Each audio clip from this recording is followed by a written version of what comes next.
বাংলা একাই 100 হয়ে সফলতার পথে, জনগণই রাজা হেথায় জনগণের মতে।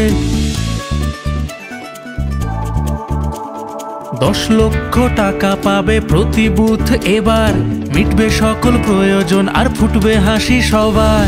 জনতার মতে হবে মুশকিল আসান, আমাদের পাড়া আমাদের সমাধান। 80,000 বুথে হবে 27,000 শিবির, এই দেশেতে প্রথমবার সৃষ্টি। মমতা বন্দ্যোপাধ্যায়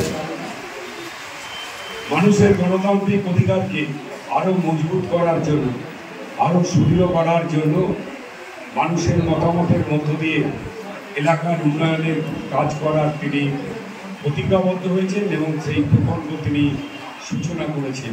ভবিষ্যৎ গড়ছি মোরা হাতে হাতে রেখে, তাই তো বলি দেশ শিখছে বাংলাকে আজ দেখে।